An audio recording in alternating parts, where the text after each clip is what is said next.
Hello everyone, welcome to electrical department. आज के इस वीडियो में एक न्यू वैकेंसी के बारे में बताने वाला हूं, जो कि आ रहा है सेल की तरफ से, यानी कि स्टील अथॉरिटी ऑफ इंडिया की तरफ से वैकेंसीज निकाली गई हैं। इसमें सभी टेक्निकल पोस्ट हैं, जिसमें अगर आपने आईटीआई, डिप्लोमा या बीटेक किया है तो आप एलिजिबल है, अप्लाई कर पाएंगे।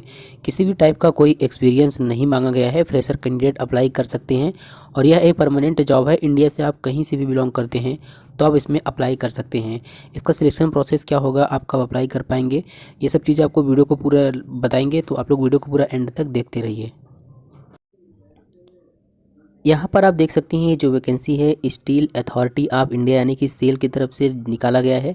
और ये जो वैकेंसी का नोटिफिकेशन है 16 दिसंबर 2022 को ही जारी कर दिया गया था। और आपका बात करें अगर सेल की, तो सेल एक महारत्ना कंपनी है। अगर आप इसमें जॉब करते हैं तो आपको अच्छी सैलरी दी जाती है।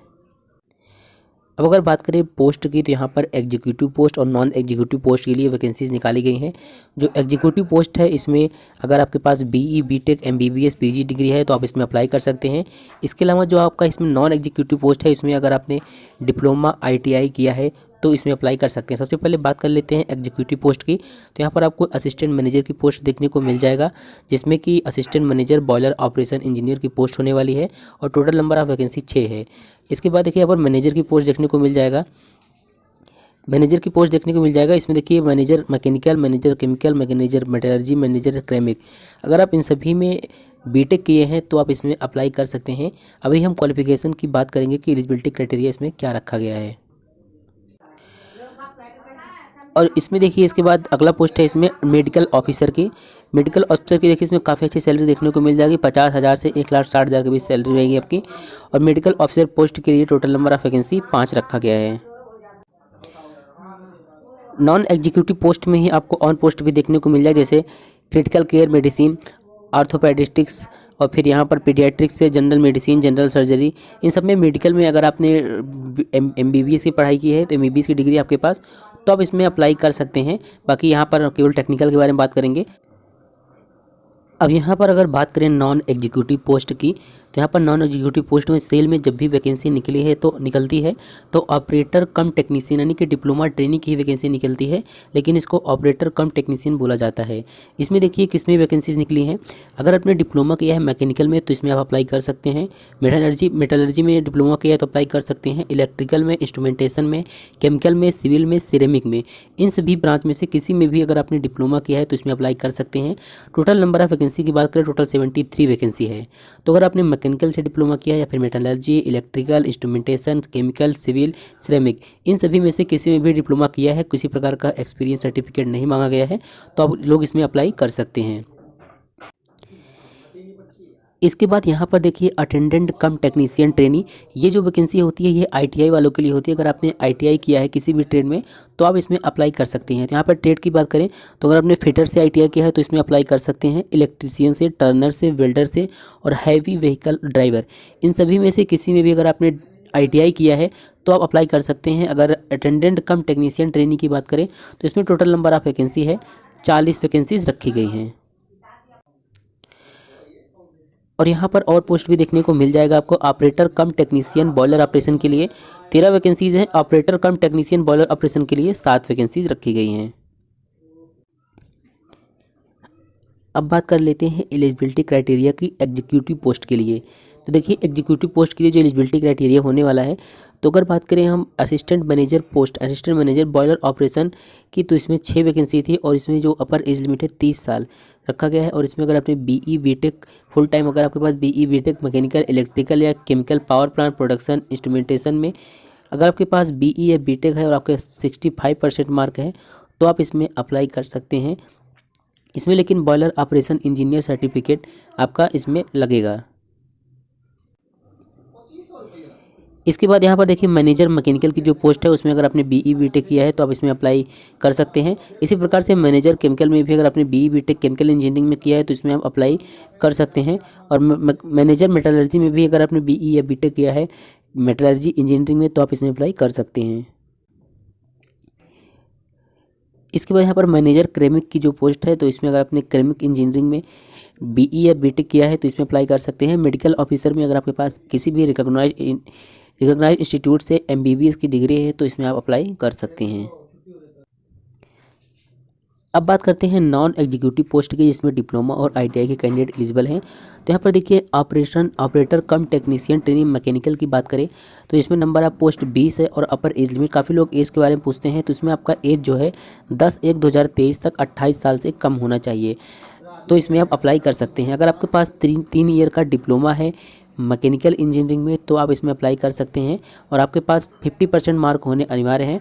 और अगर आप SC ST या PWD या डिपार्टमेंटल कैंडिडेट हैं तो आपके पास 40% मार्क्स होने चाहिए डिप्लोमा इन मैकेनिकल इंजीनियरिंग में। और दूसरे पोस्ट है ऑपरेटर कम टेक्नीशियन ट्रेनिंग मेटलर्जी में। तो अगर आपके पास मेटलर्जी में डिप्लोमा है तो आप इसमें अप्लाई कर सकते हैं। नॉर्मल कैंडिडेट के लिए 50% मार्क और SC ST PWD के लिए 40% मार्क रिक्वायर्ड है। इसके बाद यहाँ पर है ऑपरेटर कम टेक्नीशियन ट्रेनिंग इलेक्ट्रिकल की। तो यहाँ पर नंबर ऑफ पोस्ट की बात करें, टोटल नंबर ऑफ पोस्ट 20 है। यहाँ पर आपको पोस्ट नहीं देखना है कितना पोस्ट है, क्योंकि इस प्रकार की जो नोटिफिकेशन आती है बहुत कम ही लोग अप्लाई करते हैं, लेकिन अगर आपकी तैयारी अच्छी है तो आप अप्लाई करके इसमें सिलेक्शन पा सकते हैं। तो अगर ऑपरेटर कम टेक्नीशियन मतलब डिप्लोमा ट्रेनिंग इलेक्ट्रिकल की बात करें तो अगर आपके पास 3 ईयर का डिप्लोमा है इलेक्ट्रिकल में और आपके पास 50% मार्क है, अगर आप SC ST या PW या डिपार्टमेंटल कैंडिडेट हैं, आपके पास 40% मार्क है, तो आप इसमें अप्लाई कर सकते हैं। किसी प्रकार का कोई एक्सपीरियंस सर्टिफिकेट नहीं मांगा गया है, बिल्कुल फ्रेशर कैंडिडेट अप्लाई कर सकते हैं। इसके बाद ऑपरेटर कम टेक्नीशियन ट्रेनिंग इंस्ट्रूमेंटेशन, अगर आपके पास डिप्लोमा है इंस्ट्रूमेंटेशन में तो भी आप इसमें अप्लाई कर सकते हैं। ऑपरेटर कम टेक्नीशियन ट्रेनिंग केमिकल में, इसके बाद सिविल में, इसके बाद क्रैमिक में। तो अगर आप इन सभी में आपके पास डिप्लोमा है, यानी कि केमिकल में, सिविल में, क्रैमिक में, तो आप इसमें अप्लाई कर सकते हैं। और आपके पास जो मार्क है वो 50% मार्क होने चाहिए। अगर आप SC ST या PWD से हैं तो आपके पास 40% मार्क होने चाहिए। और यहाँ पर देखिए जो यहाँ पर 2 पोस्ट है, ऑपरेटर कम टेक्नीशियन ट्रेनी क्रैमिक और ऑपरेटर कम टेक्नीशियन बॉयलर ऑपरेशन। ये जो यहाँ पर पोस्ट है इसमें अगर आपके पास 3 ईयर का डिप्लोमा है क्रैमिक इंजीनियरिंग में तो आप इसमें अप्लाई कर सकते हैं। और यहाँ पर जो बॉयलर ऑपरेशन का, ये इंपॉर्टेंट है, यहाँ पर जो बॉयलर ऑपरेशन की वैकेंसीज निकली है इसमें आपके पास 3 साल का डिप्लोमा होना चाहिए किसी भी, चाहे इलेक्ट्रिकल में हो, चाहे मैकेनिकल में हो, चाहे केमिकल में हो, चाहे पावर प्लांट में या प्रोडक्शन में, इंस्ट्रूमेंटेशन में, इंजीनियरिंग में, किसी में भी अगर आपके पास डिप्लोमा है तो आप अप्लाई कर सकते हैं।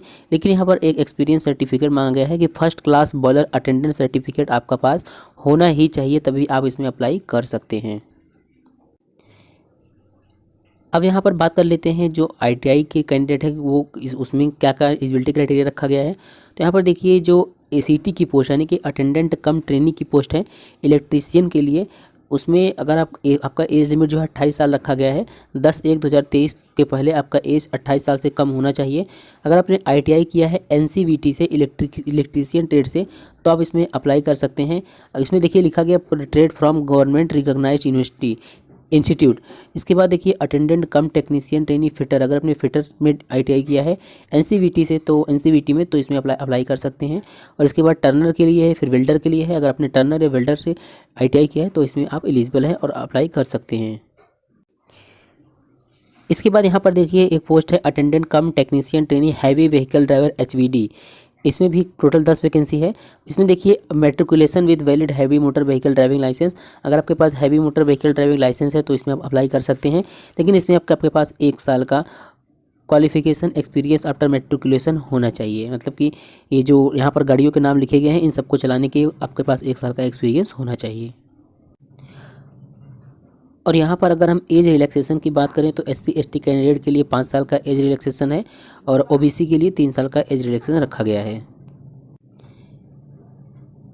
अगर हम सैलरी की बात करें तो जो नॉन एग्जीक्यूटिव पोस्ट है उसमें सैलरी की बात करें तो ऑपरेटर कम टेक्नीशियन बॉयलर ऑपरेशन के लिए जो S3 ग्रेड की सैलरी होने वाली है आपकी, जो आपका 26,600 से 3,08,920 के बीच में होने वाला है। और attendant cum technician boiler operation की बात करें तो S1 ग्रेड की सैलरी देखने को मिल जाएगी जो कि 25,070 से स्टार्ट है। इसके बाद यहाँ पर जो डिप्लोमा वालों के लिए है ऑपरेटर कम टेक्नीशियन ट्रेनिंग की बात करें तो इसमें देखिए जैसे आपको हमने बताया था PGCIL में कि 1 साल का ट्रेनिंग होगा, उसके बाद आपका परमानेंट हो जाएगा। तो जो इसमें नॉन एग्जीक्यूटिव पोस्ट है सेल में तो फर्स्ट ईयर आप ट्रेनिंग के तौर पे रहेंगे तो आपकी सैलरी 16,100 रहेगी और दूसरे ईयर क्या हो जाएगी 18,300 हो जाएगी। और वहीं बात करें ITI वालों के लिए तो 12,900 सैलरी रहेगी फर्स्ट ईयर और सेकंड ईयर वाई सैलरी 15,000 हो जाएगी। इसके बाद जब आपका 2 साल का ट्रेनिंग कंप्लीट हो जाएगा तो आपको परमानेंट जॉब के रूप में रख लिया जाएगा जिस भी पोस्ट के लिए आप अप्लाई किए रहेंगे। तो यहाँ पर पहले ट्रेनिंग होता है उसके बाद परमानेंट किया जाता है। जब 2 साल की ट्रेनिंग के बाद परमानेंट हो जाते हैं तो आपकी सैलरी एस3 या F1 ग्रेड की सैलरी देखने को मिलेगी, यानी कि 26,600 से 3 लाख के बीच और 25,070 से 3 लाख के बीच सैलरी होगी। अब अगर हम मोड ऑफ सिलेक्शन की बात करें तो जो मोड ऑफ सिलेक्शन है आपका, इसमें आपका जो सिलेक्शन होगा वो रिटन टेस्ट होगा, 2 घंटे का 2 आवर का आपका रिटन टेस्ट होगा, उसके बाद स्किल टेस्ट होगा और जिस भी टेस्ट से रहेंगे वहाँ पर ट्रेड टेस्ट होगा। तो सिलेक्शन प्रोसेस के लिए एक अलग से वीडियो हम बना देंगे। इसमें अगर टोटल नंबर ऑफ क्वेश्चन की बात करें तो टोटल 100 क्वेश्चन होते हैं, 100 मार्क के होते हैं, कोई नेगेटिव मार्किंग इसमें नहीं होती है और 2 घंटे का आपका समय दिया जाता है। जैसे अगर आप डिप्लोमा इलेक्ट्रिकल से अप्लाई करेंगे तो डिप्लोमा इलेक्ट्रिकल के 50 क्वेश्चन होंगे और जनरल एप्टीट्यूड के 50 क्वेश्चन होंगे, तो टोटल 100 मार्क होंगे। तो इसके लिए हम बिल्कुल पूरा डिटेल में वीडियो बना देंगे कि इसका सिलेक्शन प्रोसेस, एग्जाम पैटर्न और सिलेबस क्या है। यहाँ पर देखिए कुछ फिजिकल स्टैंडर्ड भी रखा गया है, जैसे कि जो